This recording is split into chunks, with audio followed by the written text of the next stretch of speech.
বিসমিল্লাহির রহমানির রহিম। দ্বাদশ মানবিক ডিগ্রি দ্বিতীয় বর্ষ এবং অনার্স দ্বিতীয় বর্ষের ছাত্রছাত্রীবৃন্দ,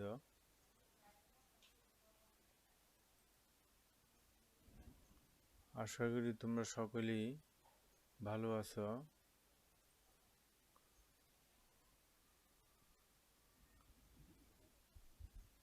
আমরা গত ক্লাসে আলোচনা করেছি যে ভারতের মোগল শাসনের ইতিহাসে সম্রাট শাহজাহানের রাজত্বকালে তার পুত্রদের মাঝে গৃহযুদ্ধ।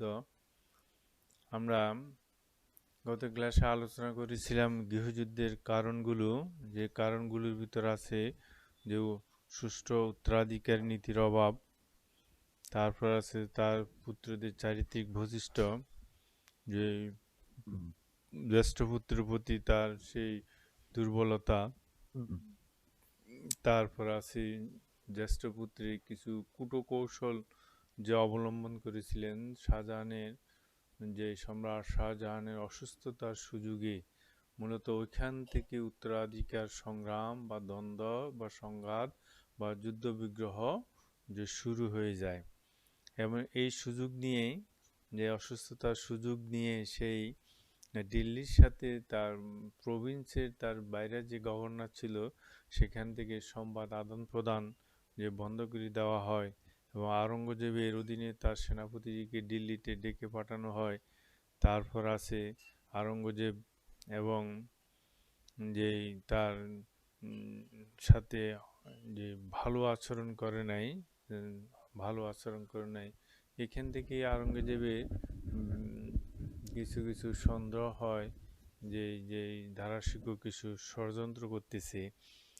এবং এই ষড়যন্ত্র যখন যে শাহজাহান গুরুতর অসুস্থতার সুযোগ নিয়ে যে বাকি ভাইরা ধারণা করতেছে যে সম্রাট শাহজাহান অথবা মারা গেছে, এবং সেই এই সংবাদের বা এই সন্দেহজনক যে সংবাদের ভিত্তিতে যে সেখানে যে শাহ সুজা এবং মুরাদ প্রথম বিদ্রোহ করেছিল, যে তারা প্রতিক্রিয়া ব্যক্ত করেছিল বাংলা সুবেদার বা সুবাহদার শাহ সুজা এবং গুজরাটের সুবেদার যে মুরাদ বক্স এবং শাহ সুজা বাংলা রাজমহলে এবং মুরাদ আহমদাবাদে নিজেদের সম্রাট হিসেবে ঘোষণা করে রাজকীয় উপাধি গ্রহণ করেন এবং জুমার নামাজে খুবদা পাঠ এবং মুদ্রা অঙ্কন করেন। কনিষ্ঠ শাহজাদা মুরাদ যে মোরাওয়াজ উদ্দিন নামক রাজকীয় উপাধি গ্রহণ করে সুরাট বন্দর আক্রমণ করে এবং সেখানকার দেওয়ান আলী নকিবকে হত্যা করা হয়। এই দেওয়ান আলী নকিবকে হত্যা করার অপরাধে পরবর্তী পর্যায়ে মুরাদকে যে মৃত্যুদণ্ড দেওয়া হয়ে থাকে সেটা আমরা পরে আলোচনা করি। তবে এই ক্ষেত্রে আওরঙ্গজেব সে পুরো পরিস্থিতিটা যে অবজারভেশনে আছে, সেই কিন্তু এদের মতোই যে মুরাদ এবং শাহ সুজার মতো প্রতিক্রিয়া তারা ব্যক্ত করে না। তবে তার যে সম্রাট শাহজাহানের যে দুই কন্যা সন্তান ছিল, একজন রোশনারা, সে ছিল বড় ভাইয়ের সমর্থক, আর ছোটজন ছিল জাহানারা ছিল বড় ভাইয়ের, আর রোশনারা ছিল আওরঙ্গজেবের সমর্থক এবং তার বিশ্বস্ত রাজধানীতে। এটা অবশ্য ঠিক যে বিরাট সাম্রাজ্যে থাকে যখন সম্রাটদের পুত্রদের যে সবখানে লোক থাকে, সব প্রভিন্সে তাদের বিশ্বস্ত অনুগত লোক, এই ধরনের আওরঙ্গজেবেরও বিশ্বস্ত রাজধানীর লোক, তার মাধ্যমে খবর আদান প্রদান এবং বিশেষ করে তার বোনও তাকে যে সহযোগিতা করেছিলেন।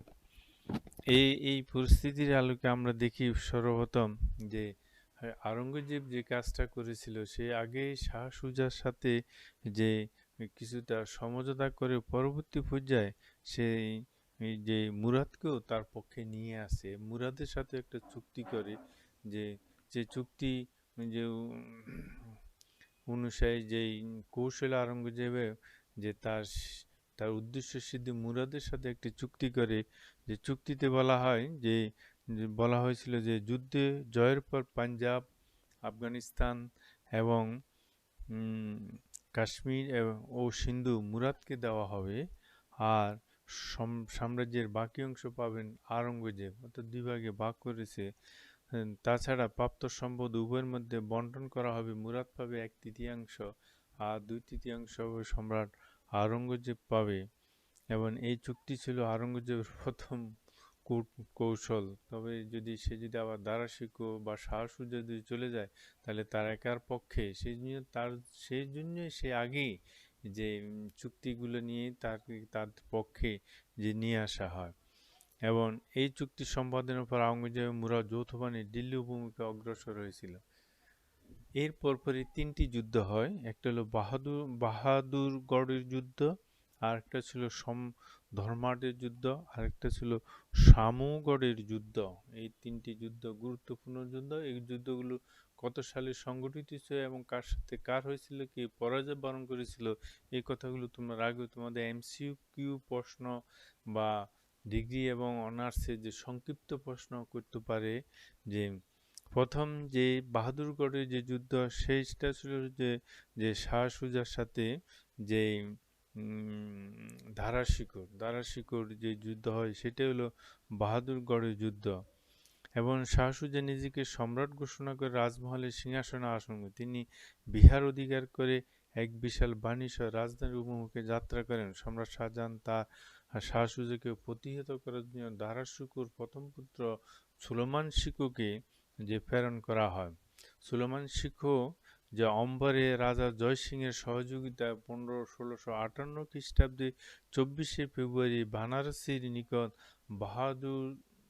বাহাদুরগড়ের যুদ্ধে সুজাকে শোচনীয়ভাবে পরাজিত হয় এবং ব্যাপক ক্ষয়ক্ষতি স্বীকার করে শাহ সুজা বাংলা পলায়ন করতে যে বাধ্য হয়। তাহলে প্রথম যুদ্ধে যে শাহ সুজা যে রাজকীয় বাহিনীর সাথে অর্থাৎ দারাশিকোর প্রথম পুত্রের সাথে যুদ্ধে সে পরাজিত হয়। এইভাবে যে একদিক থেকে যে শাহ সুজা কিছুটা দুর্বল হয়ে গেল, রাজকীয় বাহিনী বা দারাশিকো কিছু নিজকে যে একজন ভাইকে প্রতিহত করেছে, এটা তার ভিতরে একটা যে উজ্জীবন হবার যে পর্যায়ে যে চলে যায়।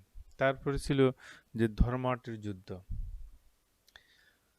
আওরঙ্গজেব দারাশিকোর বিরুদ্ধে যুদ্ধের প্রস্তুতি হিসেবে মুরাদের সাথে যা আগে বলেছে একটা চুক্তি করেছিল এবং এবং তার থেকে কিছুটা শক্তি সঞ্চয় করে পরবর্তী পর্যায়ে আমরা দেখি সে নিজের শক্তিকে আরও বাড়ানোর জন্য যে গোলাকুণ্ড এবং বিজয়পুরের সুলতানদের সাথে মিত্রতা স্থাপন করে। একদিকে শাহ সুজা, মুরাদ, তারপর গোলাকুণ্ড, বিজয়পুর, আর এদিকে মারাঠা নেতা শিবাজির সাথে সদ্ভাব তৈরি করে তার সাহায্য লাভের চেষ্টা করা হয়।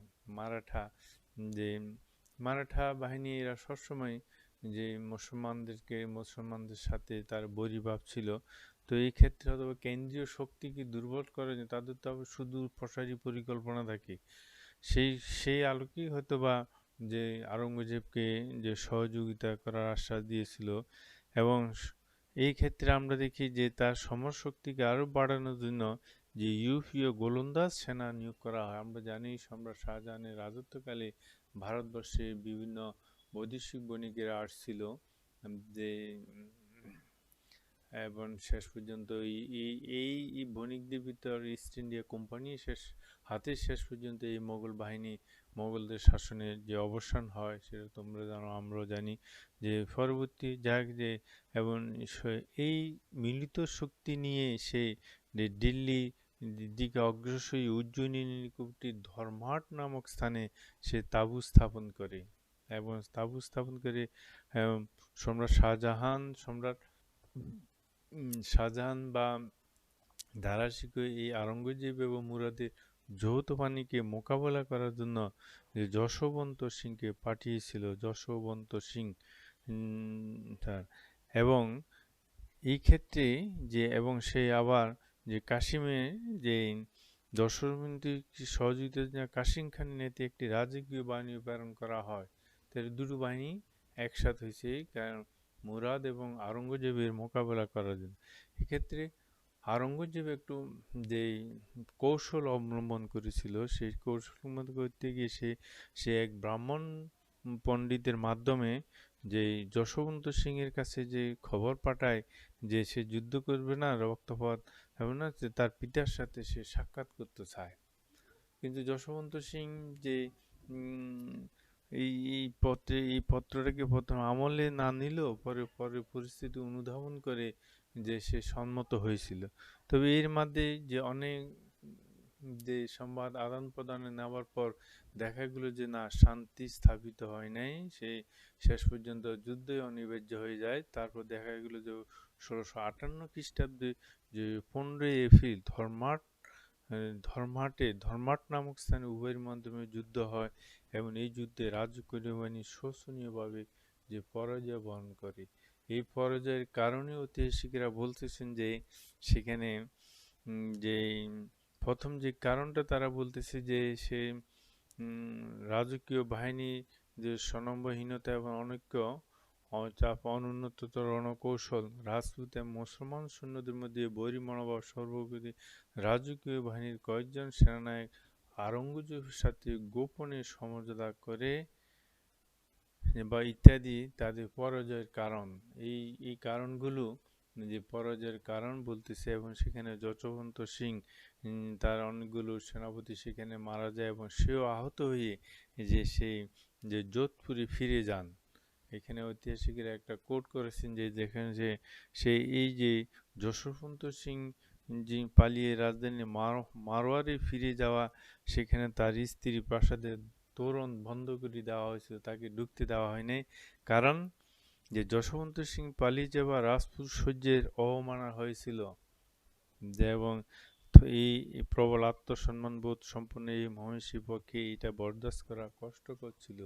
যুদ্ধে জয়লাভ করে, যেটাকে আমরা সংক্ষেপে ডু অর ডাই, যেটাকে আমরা বলে থাকি, যে সেই ডু অর ডাই, এইটাতে তারা বিশ্বাসী ছিল যে কিন্তু তাকে মেনে নেয় নাই। তো সে যাই হোক, শেষ পর্যন্ত যে আমরা দেখি যে সেখানে যে পরবর্তী পর্যায়ে আমরা যে সেই যোধপুরে পালিয়ে যায় এবং কাসিম খানের নেতৃত্বে মুসলিম সেনাদের মধ্যে একজন নিহত হয়, আর 4 সেনাপতি আওরঙ্গজেবের সাথে গোপনে সমঝোতা করে এবং আওরঙ্গজেব বাহিনীবিদ রাজকীয় বাহিনীকে সহযোগিতা করে দারাশিকো পুত্র সুলেমান শিকোকে বিহার থেকে ডেকে পাঠান। তারপর তার ছেলেকে পাঠায় যায়, কিন্তু তার আগে যুদ্ধ যে মীমাংসা হয়ে যায় এবং সেখানে বলা যায় এক ধরনের রাজকীয় বাহিনী যে পরাজয় ঘটে। এরপর সেখানে যে আওরঙ্গজেব যে শত্রুপক্ষে যা বিপুল পরিমাণ সম্পদ এবং যুদ্ধাস্ত্র তার সহযোগিতা হয়। এরপর তারা বিজয়ী বেশে গোয়ালিয়রের মধ্যে দিয়ে চম্বল নদী পারে সামরগড় নামক স্থানে শিবির স্থাপন করে সর্বশেষ যে যুদ্ধটা হয়। আমি আগে বলেছি যে 3টি যুদ্ধ: বাহাদুরগড়ের যুদ্ধ, ধর্মাঢ্য যুদ্ধ এবং সামরগড়ের যুদ্ধ।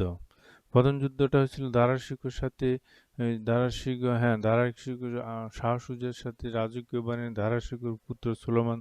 পরবর্তী ধর্মাঢ্য যুদ্ধটা হয়েছিল আওরঙ্গজেব রাজকীয় বাহিনী। পরবর্তী যুদ্ধ আওরঙ্গজেবের সাথে হয়েছিল এবং এই পরাজয়ের গ্লানি মুছায় ফেলার জন্য দারাশিকো সে নিজেই 50,000 যে সৈন্য নিয়ে যে আমরা দেখি যে সে অগ্রসর হয়েছিল এবং এই যুদ্ধে মোকাবেলা করার জন্য সে, এবং এটা সামুটগড় নামক স্থানে যে 1658 খ্রিস্টাব্দে 29 মে দারাশিকো আওরঙ্গজেবের বাহিনী সামুটগড়ে রক্তক্ষয়ী সম্মুখীন যুদ্ধ হয়।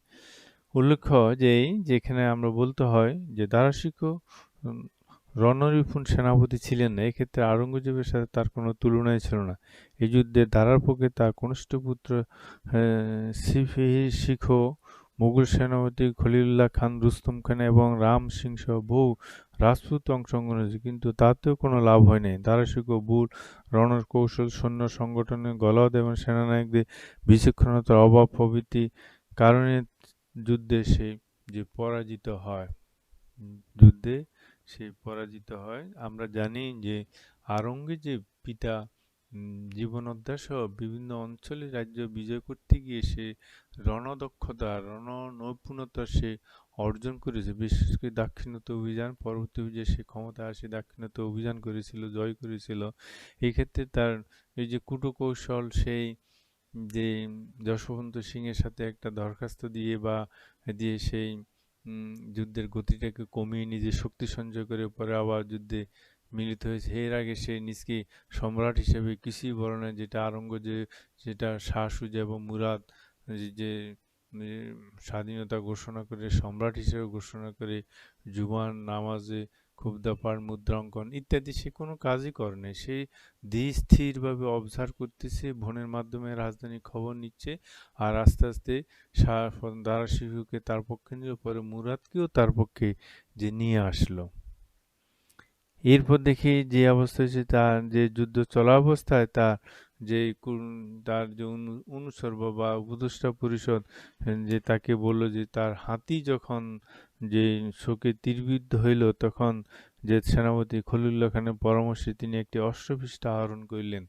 এই অশ্বপৃষ্ঠা আহরণটাই এই সামনগড় যুদ্ধে দারা শিকোর পরাজয়ের কারণ হিসেবে ঐতিহাসিকরা বলেছেন। সেখানে ঐতিহাসিক বলেছেন যে action settled the fact of the battle, এটাই যে ওইটা কি ভিনসেন্ট স্মিথ বলেছেন, এটাই তার অর্থাৎ এই ঘটনার পর দারা বাহিনী তাকে বহন করে হাতি হাওদার শূন্য দেখে ভাবে যে তাদের নেতা পরাজিত হয়ে যুদ্ধক্ষেত্র থেকে পলায়ন করেছে অথবা নিহত হয়েছে।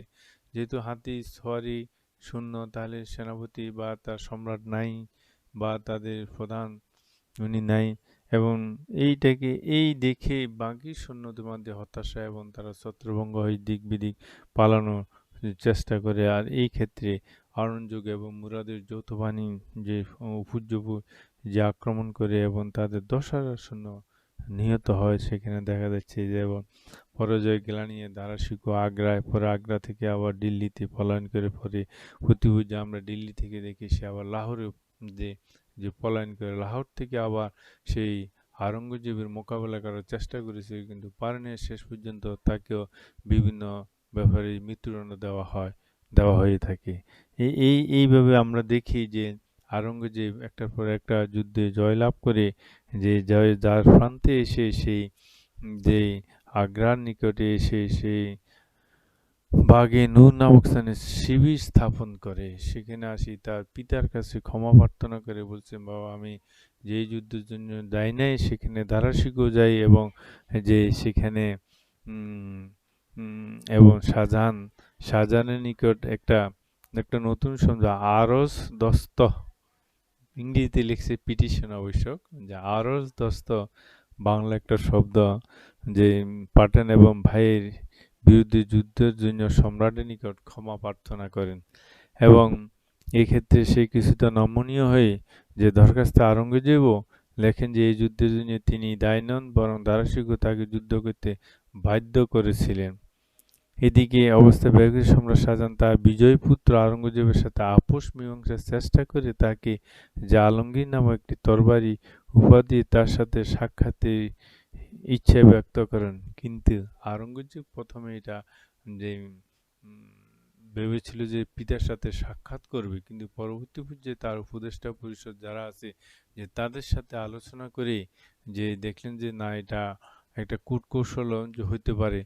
আমাদের ইসলামী ইতিহাসে আমরা দেখি যে যে উমাইয়া খেলাফতের পতনের পর যে আব্বাসীয়রা ক্ষমতায় এসে আব্বাসী বংশে যার নেতৃত্বে দিয়ে তরুণ সেনাপতি যে আবু মুসলিম খোরাসানি সেই উমাইয়াদের যে সিংহাসনকে বা তাদের রাজদরবারকে অসুস্থ করেছিল এবং তছনছ করে দিয়েছিল, সেই সেনাপতিকে যে দ্বিতীয় খলিফা আবু জাফর আল মনসুর দরবারে ডেকে আনি হত্যা করা হয়েছিল। এখান থেকে হয়তো তারা শিক্ষা নিয়েছে যে এইভাবে সম্রাটের কাছে দেখা সাক্ষাৎ করতে গেলেও তাকে বন্দি করা হবে, এবং পরবর্তী পর্যায়ে তাই দেখা গেছে। এবং সে যায় নাই, না গিয়ে পরবর্তী পর্যায়ে দেখা গেল যে যে সম্রাট যে একটি দারাকে একটা গোপন পত্র লেখে, এই গোপন পত্রের যে বাহক ছিল সেই বাহক যাওয়ার পথে আওরঙ্গজেবের যে হাতে ধরা পড়ে, এবং সেখানে সম্রাট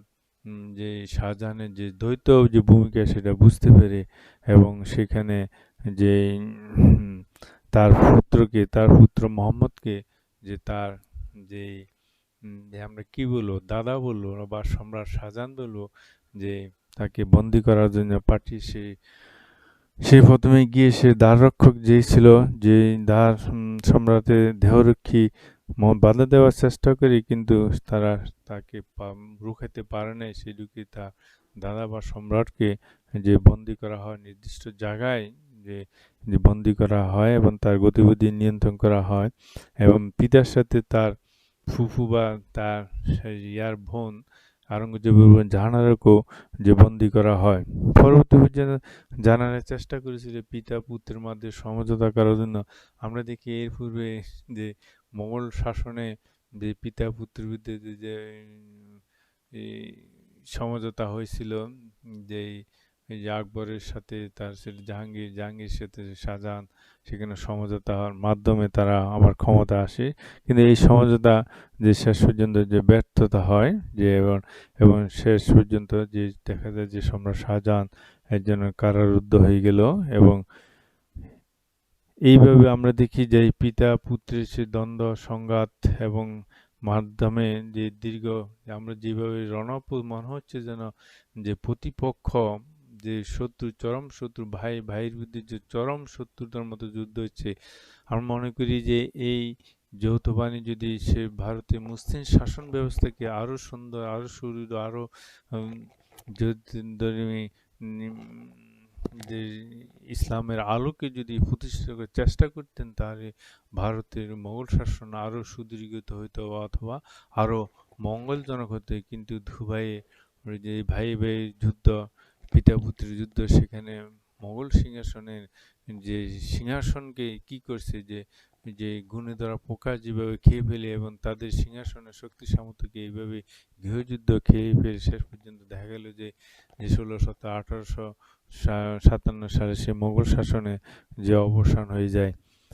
এরপরে যে আমরা দেখি যে মুরাদ যে সাথে তার যে চুক্তি হয়েছে, শেষ পর্যন্ত যে মুরাদ যে আওরঙ্গজেবের বিরুদ্ধে অভিযোগ আনে, এবং সেখানে যে তার বিশ্বাসঘাতকতা বলি মুরাদ শাহ, এবং শেষ পর্যন্ত যে মথুরায় সেই ৮০ ১৬৫৮ খ্রিস্টাব্দে, এবং তাকে বাধা দেওয়া বাধা দেওয়ার উদ্দেশ্যে যে আওরঙ্গজেব সৈন্য পাঠায়। তবে সে সরাসরি যুদ্ধে যায় না, কৌশলে তাকে দাওয়াত দিয়ে নিয়ে আনা হয়েছে, এবং রাত্রে নৈশভোজ হয় সেখানে। মুরাদও সরল মনে আসছিল, সেই এই ক্ষেত্রে আওরঙ্গজেবকে অনেকে যে এখানে তার বিপরীত চারিত্রিক কারণেও মন্তব্য করেছেন, এবং সেখানে তাকে যে খাওয়া সত্ত্বেও অতিরিক্ত মদ্যপানে আসক্ত হয়ে পড়বা শেষ পর্যন্ত সে যে বন্দী হয় এবং তাকে গোয়ালিয়র দুর্গে স্থানান্তর করা হয়। পরবর্তী পর্যায়ে আমরা যে বলেছি যে আলী নকিবকে হত্যার দায়ে তাকে অভিযুক্ত করে তাকে মৃত্যুদণ্ড দেওয়া হয়, ১৬৬১ খ্রিস্টাব্দে এটা কার্যকর করা হয়। এইভাবে মুরাদ চলে গেল। তারপর আসে শাহ সুজা। তারপরে যে যে মুরাদ চলে যাওয়ার পরে যে বিজয় বেশে যে আওরঙ্গজেব দিল্লি গমন করেন, এবং সেখানে দারাশিকো সৈন্য সংগ্রহ এবং শক্তি সঞ্চয়ে ব্যর্থ হয়ে লাহোরে চলে যান। সে প্রথমে আগ্রা থেকে দিল্লি, দিল্লি থেকে এখন ভাইয়ের সাথে তার মোকাবিলা আসে, এবং সেখানে এই ১৬৫৮ খ্রিস্টাব্দে ২১শে জুলাই আওরঙ্গজেব নিজকে সম্রাট হিসেবে ঘোষণা করে এবং আলমগীর উপাধি গ্রহণ করে রাজমুকুট গ্রহণ করে। এইভাবে যে দেখি আমরা যে মুরাদের যে সর্বপ্রথম ভাইদের ভিতর মুরাদেরই, এরপর আবার শাহ সুজার সাথেও তার দ্বন্দ্ব হয়, আবার দারা শিকোর সাথেও আবার দ্বন্দ্ব হয়। কিন্তু এইসব দ্বন্দ্বে যে রাজকীয় বাহিনী বা সম্রাট আওরঙ্গজেবের সাথে তারা আর পারে নাই, এবং শেষ পর্যন্ত যে শাহ সুজা যে সেই এক ধরনের যেই অসহায় যে নির্বাসিত জীবনযাপনের মাধ্যমে যে সেই পৃথিবী থেকে যে যে বিদায় নিয়েছিল, যে এবং সেখানে চেষ্টা করেছিল যে আওরঙ্গজেব তার ভাই শাহ সুজা একটি পত্র সমঝোতার প্রস্তাব দেয়, কিন্তু আওরঙ্গজেব শাহ সুজা তার প্রত্যাশা আওরঙ্গজেব শাহ সুজাকে তার প্রত্যাশা পূরণ করে, কিন্তু শাহ সুজা তাকে বিশ্বাস করতে না পেরে যে যুদ্ধের প্রস্তুতি গ্রহণ করে। অর্থাৎ এইভাবে সে বিশ্বাস করতে পারে নাই যে মুরাদকে যে মারিয়ে ফেলছে, তাকেও মেরে ফেলে, এবং শেষ পর্যন্ত সে যুদ্ধের প্রস্তুতির দিনে ১৯৫৯ সালে যে ৫ই জানুয়ারি এলাহাবাদের নিকট খাজোয়ার যুদ্ধে যে সুজা পরাজিত হয়ে বাংলা চলে আসে, সে ১৬৬০ খ্রিস্টাব্দে যে চূড়ান্তভাবে মোকাবেলা করে সেই যে উম, যে সে পরাজিত হয়ে সে ঐতিহাসিকরা যেটা বলতেছেন যে সেখান থেকে সে আমাদের আমাদের নোয়াখালী হয়ে যে সে আরাকানের দিকে চলে গেছিল, সে তার সদল বলে বা সয় সম্প্রীতি যাই কিছু ছিল তাই নিয়ে, এবং সেখানে যে তার ইচ্ছে ছিল সে তুরস্ক অথবা মক্কায় চলে যাবে, কিন্তু তখন তো সমুদ্র পথ ছাড়া আর কোনো উপায় ছিল না, এবং সেখানে মে মাসের দিকে সমুদ্র উত্তাল থাকার কারণে সে যে যাইতে পারে না। আরাকানে আশ্রয় নিয়েছে, আরাকানের রাজধানী সেখানে মোরহং লেখছে দেয়া যায়, বা মোরহকৌ লেখছে বইতে দেখা যাচ্ছে যে এই রাজা তাকে আশ্রয় দিয়েছিল, কিন্তু পরবর্তী পর্যন্ত যে তাদের সাথে যে বারো ব্যবহার করে নেয়, সেখানে অনেকগুলো নারী গঠিত ব্যাপারও সংগঠিত হয়েছে, এবং সেখানে তারা অনেককে মেরে ফেলছে এবং শাহ সুজাকেও মেরে ফেলছে। অনেকে অবশ্য সেখান থেকে যে পালিয়ে কোনো রকমে যে জীবনযাপন বা রক্ষা পেয়েছিল, যে এইভাবে শাহ সুজারও যে এই যে রেঙ্গুনে নির্বাসনে তারপর হয়, এবং পরবর্তী পর্যায়ে আমরা দেখি যে আবার দারা শিখো সেই লাহোর থেকে গোলাকুণ্ডা, বিজয়পুর, শিয়াদের সহযোগিতায় বা অন্যদের আরও কিছু সহযোগিতা নিয়ে যে সিংহাসন পুনরুদ্ধার করার যে চেষ্টা করেছিল, কিন্তু সে পারেনি, শেষ পর্যন্ত সে পরাজিত হয়। এইভাবে আমরা দেখি যে যে সম্রাট শাহজাহানের পুত্রদের মাঝে এই গৃহযুদ্ধের ফলাফল দাঁড়ায় যে শাহ সুজা মারা যায়, মুরাদ মারা যায়, এবং সম্রাট শাহজাহান লাহোর দুর্গে বন্দী হয়, এবং আওরঙ্গজেব যে সম্রাট হিসেবে সিংহাসনে আরোহণ করে। ঐতিহাসিকেরা বলছেন যে সম্রাট আওরঙ্গজেবের সাফল্যের কারণ ছিল সম্রাট শাহজাহানের অদূরদর্শ, দুর্বল এবং ভ্রান্ত নীতি, ঐতিহাসিকরা বলতে চাচ্ছেন।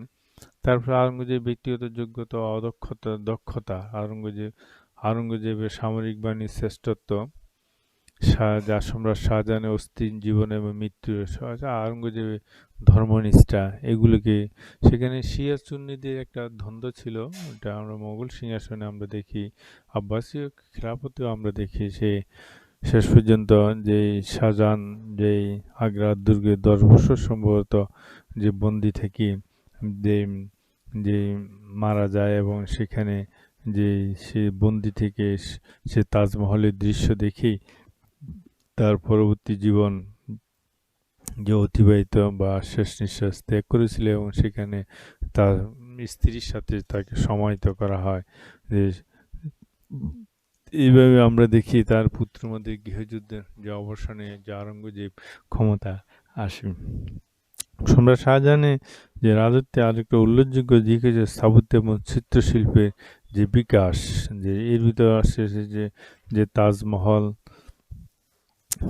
তাজমহল সম্পর্কে যে লিখেছে, যে রবীন্দ্রনাথ ঠাকুর লিখেছিল, হীরা মুক্তা মাণিক্যে ঘটা, যেন শূন্য দিগন্তে ইন্দ্রধনুষ ছটা, যায় যদি লুপ্ত হয়ে যাক, শুধু থাক এক বিন্দু নয়নের জল, কালের কপোল তলে শুভ্র সমুজ্জ্বল এই তাজমহল। ঠিক আছে, আমরা আগামী ক্লাসে যদি পারি যে তাদের যে চিত্রশিল্প সম্পর্কে নিয়ে আমরা আলোচনা করব। আজকে এই পর্যন্তই। সকলে ভালো থাকো। খোদা হাফেজ।